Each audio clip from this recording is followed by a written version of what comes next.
Hello students, in today's lecture we will derive Schrodinger's time independent wave equation. Now when we are studying matter wave or we are studying about particles and quantum system, then we need an equation to tell us about the propagation of this wave function, which we are taking in three dimensionals. That means variation along x, y and z. So the very first thing before we start deriving the wave equation is that the wave function should be an acceptable one for our equation. For that, the condition satisfying it should be that it should be normalized. That means between the limit minus infinity to plus infinity, which is covering everything, mod of the square of wave function into variation d tau should equal to 1. The wave function which we will be taking should be single valued, finite and differentiable. After it passes these tests of acceptability of wave function, then this wave function, which is describing the matter waves associated with a particle, will be satisfying a differential equation which will be there for second differentiation with time and single space and single with time as independent variable. And this was described by Schrodinger for atomic processes or the small ones, because quantum in itself is consisting of quantum physics. Now let us begin. We have to define, we know that we are taking the time independent case. That means not depending upon time. So the situation here is that we will concentrate more on the word position of the particle. We will concentrate that it is our wave equation is varying with position. That means at first position it was here, second position it was here, because it is time independent Schrodinger wave equation. So from classical physics, the differential equation of a wave motion in three dimensional is given by del 2 phi by del x2, del 2 phi by del y2 plus del 2 phi by del z2 is equal to 1 upon c square del 2 phi by del t2. Have a closer look at this. The function phi is a function of space coordinates x, y, z and time coordinate t. And it is here that we have taken the second order equation. Now from de Broglie concept, every moving particle is associated with a wave and its wavelength is given by lambda is equal to h upon p. Now here our function, wave function, will be a quantity that is associated with moving particle. It is associated with moving particle and it is a complex function. That means it is a complex function, meaning you are going to take it across x, y, z, all three quantities. So now our differential equation of wave motion of a particle can be written as del 2 phi by del x2 plus del 2 phi by del y2 plus del 2 phi by del z2 is equal to 1 upon v square into del 2 phi by del t2. Be careful again. These are space coordinates. This is time coordinate. This is a complex acceptable wave function. So what we will do is, in order to make it more simple, we will split this into space and time coordinates. We will take space one side and time one side. Only this effort will simplify our process of solving an equation for Schrodinger wave equation. So see, these are my space coordinates and time coordinate ft. Now this function ft must be periodic. That means it should be having frequency with it also. So let this function, which I am saying is periodic, be e to the power of I omega t, where omega is angular. It is 2 pi mu. 2 pi mu. Now this expression can be written as phi x y z t is equal to phi x y z into e to the power of I omega t. Now what we will do in order to derive Schrodinger equation, we will first differentiate this expression twice with respect to x and once with respect to t. Then we will put these values of x and t differentiation here in this expression, and then we will get our Schrodinger equation. This is how we will proceed. We will differentiate it. Whatever values we get, we are going to put them here in this expression. Let us begin. What are we now going to do? We are going to differentiate this expression with respect to time and position. Let us begin. We will use the formula d by dx to the power of x to the power of n is nx to the power of n minus 1. So differentiating the equation phi x y z t equal to phi x y z into e to the power of I omega t, space coordinate, time coordinate. We are differentiating it twice with respect to x. We are differentiating it twice.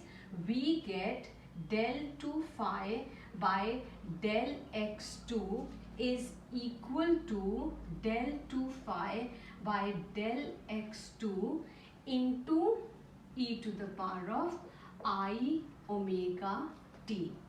Now again we will differentiate it for z and x. So we get del 2 phi by del y2 is del 2 phi by del y2 e to the power of I omega t. Similarly for z, del 2 phi by del z2 is del 2 phi by del z2 e to the power of I omega t. Now we will differentiate this expression again with respect to time, because position and time coordinates we have chosen. Now when we differentiate it with respect to time, what happens? Phi x y z t is equal to phi x y z e to the power of I omega t. This is not carrying t, this is carrying t. We will differentiate this. So d by dx of e to the power theta upon e to the power of I theta, we will use that formula. We get del phi by del t is equal to phi I omega into e to the power of I omega t. We have I omega from this differentiation formula, and del 2 phi by del t2 is equal to, now we are differentiating it, so we get phi into I omega e to the power of I omega t. I is under root minus 1, so I square is equal to minus 1. So this expression becomes del 2 phi by del t2 is equal to minus omega square phi e to the power of I omega t. Now this value and these values we will put in the expression of wave equation which we had assumed in the beginning. So this value we will be putting, and those del 2 xyz square. We will put them in this expression and let us see what we get. We are putting it in our own original equation. So we now what we get, we are putting these values in the expression del 2 phi by del x2 plus del 2 phi by del y2 plus del 2 phi by del z2 is equal to 1 upon v square del 2 phi by del t2. In this we are going to put these values. What do we get?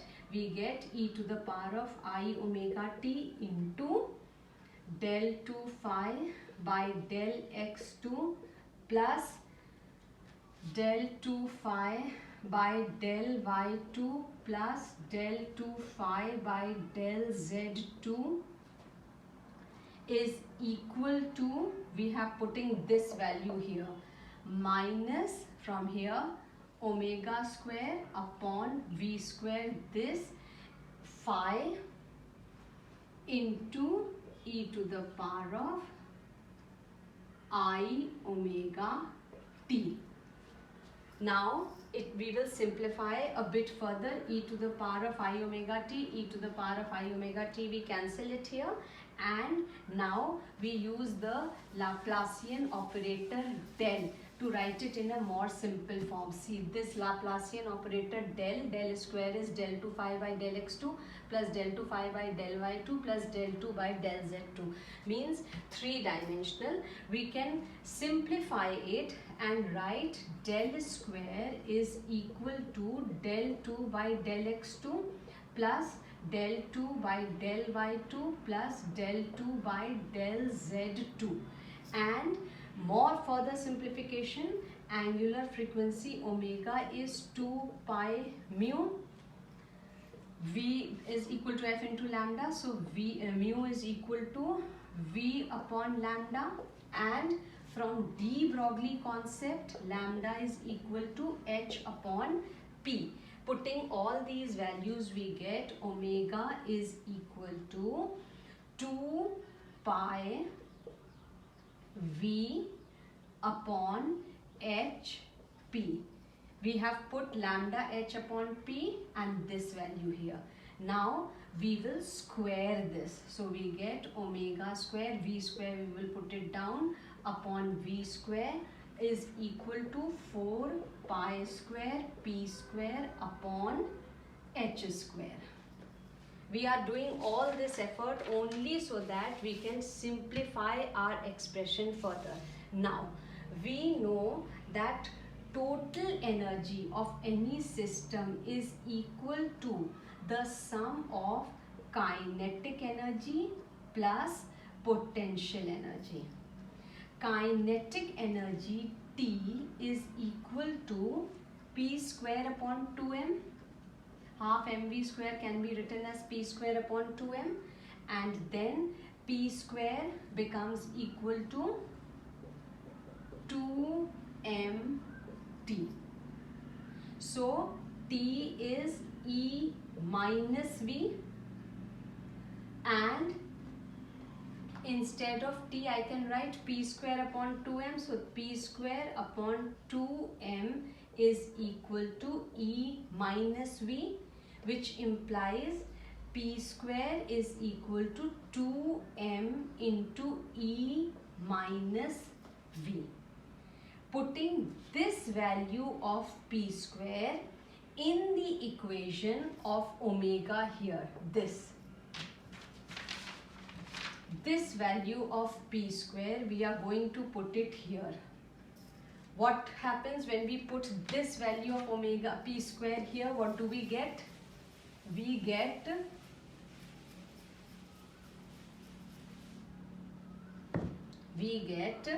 omega square upon v square is equal to 4 pi square p square upon h square. So we are putting p square equal to 4 pi square 2m into E minus V upon h square. This we get. Now we can simplify this expression more so that it becomes a very simple expression for our Schrodinger wave equation. We are simplifying it more. How do we simplify it further?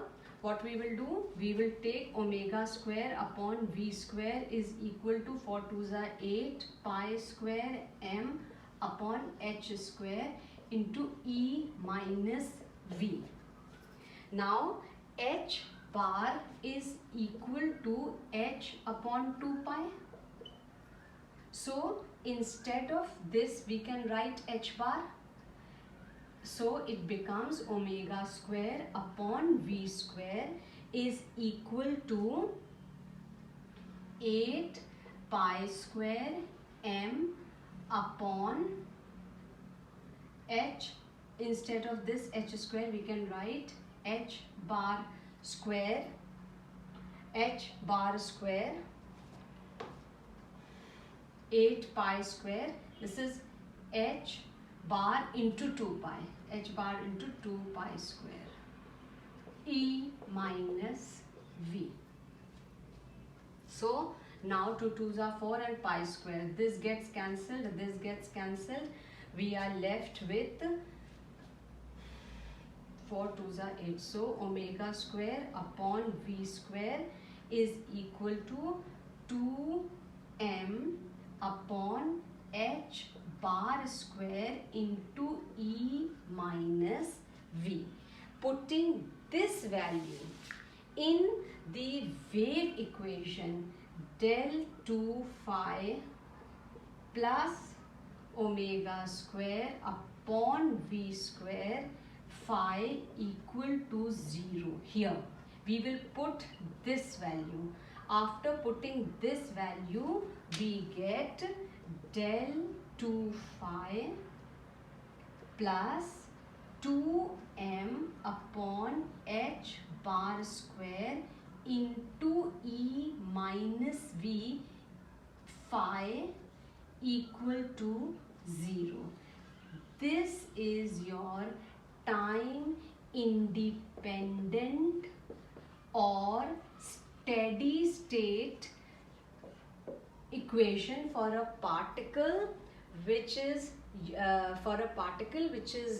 under quantum physics, and it is used for explaining stationary because it is time independent stationary phenomena.